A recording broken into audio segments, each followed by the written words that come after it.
and welcome to another Arctic themed video on the run up to our trip next February to the Arctic in Finland. This video is going to be all about the clothing that I personally will be taking out next year. Each group member is different and has their own preferences, but these are the stuff that I've gone for. So I just wanted to show you each bit of kit.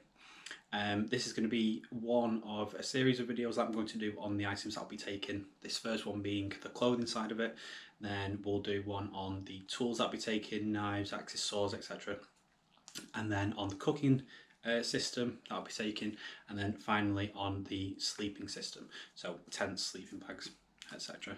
So we'll get straight into this clothing one, starting with the first piece of kit that I'll be taking. So this is the first piece of kit that I want to go through. This is what we'd call my mothership. This is the Skookum Ivavic, which I'm pronouncing that right, but it's made by the Skookum brand. And this is an extremely warm piece of clothing. So like I said, this is what we'd call the mothership. So this is to put on over all your other pieces of layers and kit in case things got really bad. And this is an extremely warm piece of clothing. So like I said, this is what we'd call the mothership. So this is to put on over all your other pieces of layers and kit in case things got really bad. So a few of the features. It's lined with with Skookum's own polar fleece lining, extremely warm. Some people do go for a down jacket for their mothership. So I've not gone for a down this time because I've got another down jacket that I can have on underneath this in case I really need that extra warmth. So I can have my down jacket on, put this over the top. This is extremely warm in itself. Some people have said that they could sleep just wearing this instead of a sleeping bag. That's how warm it is. So it doesn't have the down filling, but it has Skookum's own Polar Tech fleece lining. It's got the coyote fur ruff around the hood. Fur ruffs are extremely important in the Arctic because they create a microclimate around your face, so it's warmer inside here than it is on the external. Okay, so it's got a beautiful coyote ruff around the edges. I'm already warming up in this already. It's a natural fur. Natural fur is best in the Arctic because it sheds the snow better. It sheds the snow and the ice better because of the tapered hairs. What else have we got? So we've got loads of pockets to go on for. We've got the cargo pocket at the front, which is nice and deep, nice and wide, zippered and velcroed. Two side pockets as you would normally find them, and a kangaroo pouch that goes all the way through, so you can put your gloves on, you can put your mittens on, shove them inside, and that's got the same polar fleece lining inside, so it's a really nice warm place for your hands to be. Or if you're taking a camera out and you want a warm place to keep your batteries or your camera when you're not using it, shove it inside this pocket. It's nice and big and like I said, travels all the way through. Pocket on the side here, I think it's for a phone or maybe an iPod or something. I'm not going to use it for that, but it's just a nice extra pocket there. It's got the fleece cuffs inside as well, which is a really nice addition. It does get quite warm in here, so to help with the air movement and the baffling of the air out, there's this polar neck V section of the coat that can be fully zipped up if you really want to be nice and warm, or you can open it up and it acts a bit like a chimney, so it lets the warm air travel out, so you're able to regulate temperature a bit more effectively.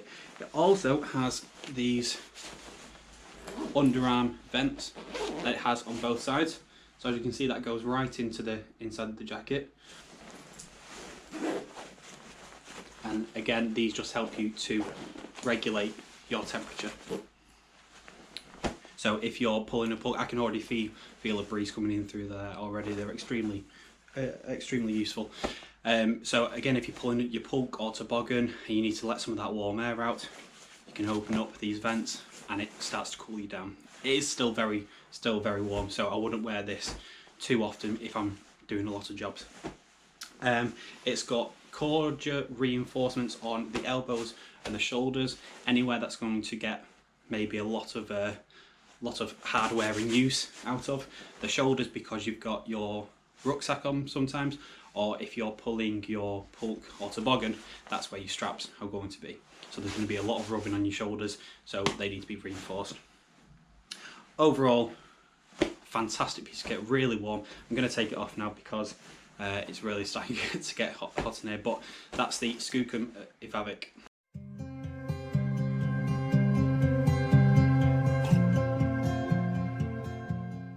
Okay, so the next piece of kit that I've got is the Swedish snow smock. I've already done a bit of a chat on this already in a previous video. I'll leave the link at the top of the video. But just to quickly go over this, in some ways does the same job as the Skookum Ivavik. It's supposed to go on over all your kit, so that's why it's large enough to do that. It's got lots of space in it to go over everything. However, it doesn't have that insulating layer. This is just a thin material, thin hard wearing material. This is for when you're working outside, so it's a hard wearing windproof shell layer to go over everything. It's easier to dry something like this if any snow melts onto it. It's easier to brush the snow off this instead of your down jacket or your wool jumper. Okay, so you can wear all your insulating layers underneath this, and then this can, if you sat near the fire and a spark goes on it, it's not going to do much to it. You can wipe it right off. But if it goes onto your fragile down jacket material, then it's going to burn a hole in it. Okay, so this is to protect your more valuable layers underneath. Doesn't mean it's not going to be just that. It's a very useful piece of kit. So it's got the hood. I'm going to modify it to add a fur ruff onto the hood. So again, you create that microclimate around your face. At the minute, I've got Velcro attachments. I'm going to change those for the press studs, just because if snow or ice build up onto your Velcro patches, then they lose that stickiness. So you've got the press studs. It's going to be a lot easier to do that. Other than that, not much else I'm going to change to it. I'm going to put some decorative ribbon around the cuffs and around the neckline, but other than that, it's good to go. It's got two large front pockets that might change the buttons for antler or horn toggles, something easier to get open in case I've got to keep my mittens on. But yeah, large enough. It does have a central band inside for you to bring it in if you need to, but it is large enough. If I loosen that off, it's large enough to prevent squashing of any insulating layers, any of your layers that are going to keep you warm. Again, I can open up the top buttons for venting.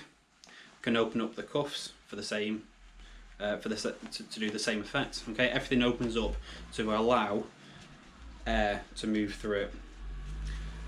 If you need to regulate your warmth, and again, it acts as a chimney with a large collar at the top. So that's the Swedish snow smock.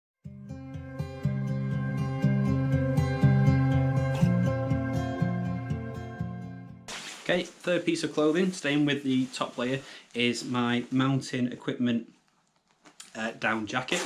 This has a 900 down fill power, and it's a 270 gram down weight. So it's an extremely warm jacket, big, really large fill power as well.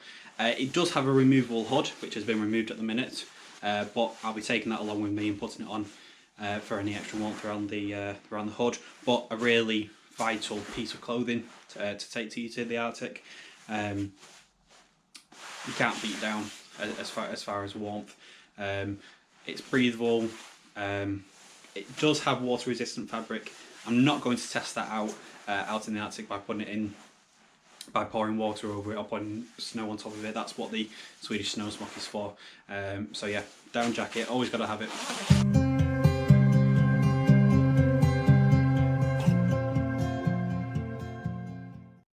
Okay, Okay, moving on to the lower part of the body now.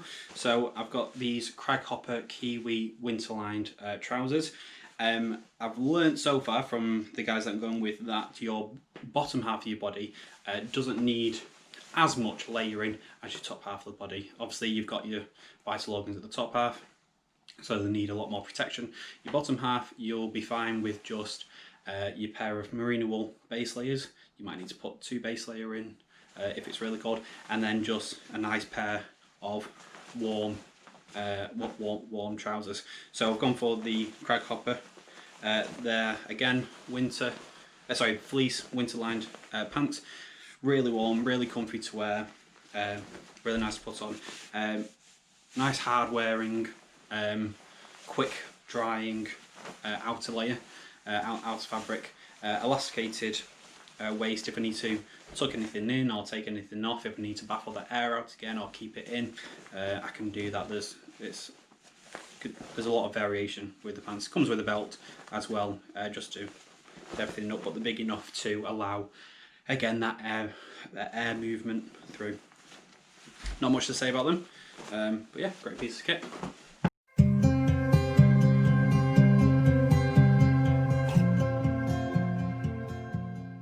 Okay, moving down to our base layers. So merino wool, in many people's opinion, is the best type of material you can go for your thermals for against your body.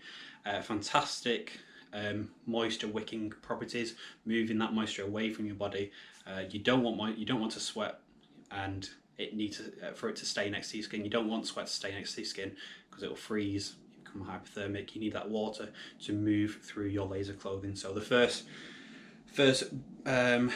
defense against that is your merino wool leggings, and these are the Aldi brand. I've heard lots of good things about them. I've used them myself in the English winters.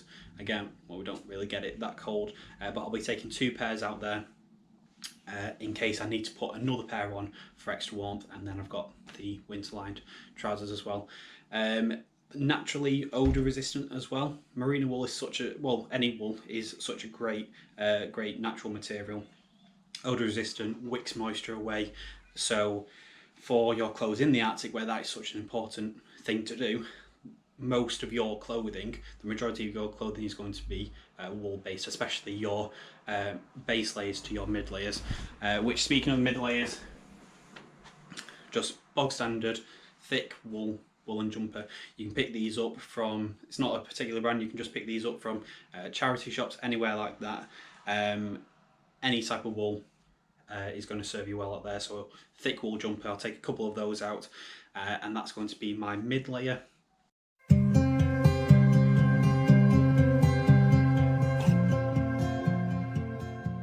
Okay, moving away onto external extremities. So looking at the mittens, again, I've already done a video that goes into much more detail on the mitten system, but we've got the Dachstein boiled wool mittens, extremely warm, a very dense weave into it to make it extra warm, and we've got the German Army pile-lined mittens, again extremely warm just by themselves, leather pad on the palm, and those fit inside them.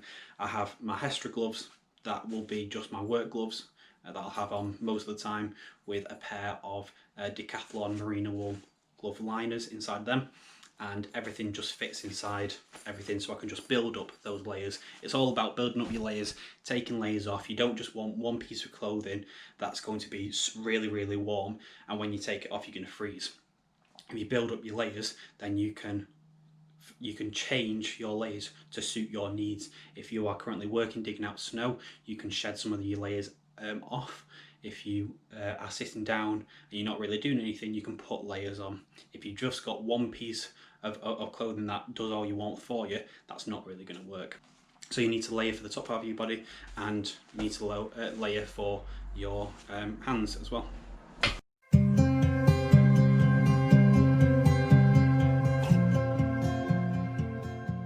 Okay, final pieces of kit to go through in this video.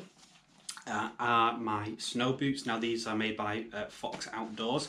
They have a comfort rating of -40, so I doubt we'd get any lower than that, but extremely warm pair of boots. They have a removable liner. Again, these are moisture wicking, so they take the sweat and any moisture away from your body and into your liners. Liners are then easy to dry, and you can interchange them, so you always have a dry pair of liners inside your boots. Again, really important, you don't want your feet getting cold. They've got adjustable buckles on the outside, so they can be tightened or loosened, and they have a tightening string at the top to stop any snow getting inside, so they tighten up around your leg. So again, really nice, heavy duty, but still quite light, heavy duty rubber sole boots.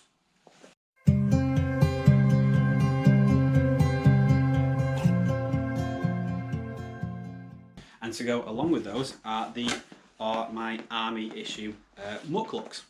So mucklucks are a different type of boot. So instead of the tough, thick material that these boots have got at the top of them, this is more of a breathable canvas. Again, to allow the moisture to be released back into the air. It allows any perspiration to move through the inner liners into the canvas and be released into the air. So these are more of a comfortable, where it's kind of like wearing slippers around camp instead of wearing your heavy boots.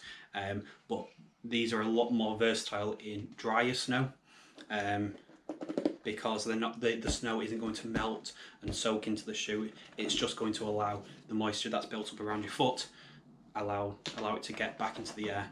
It allows air to circulate, but it's still got that tough canvas lining and high enough with the drawstrings that snow's not going to get inside your boot.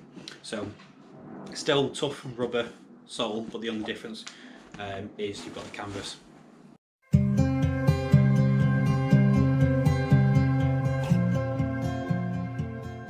So that about wraps it up for this video on the clothing. I hope it's been useful. If you've got any questions about any of the pieces I've been through, feel free to comment below.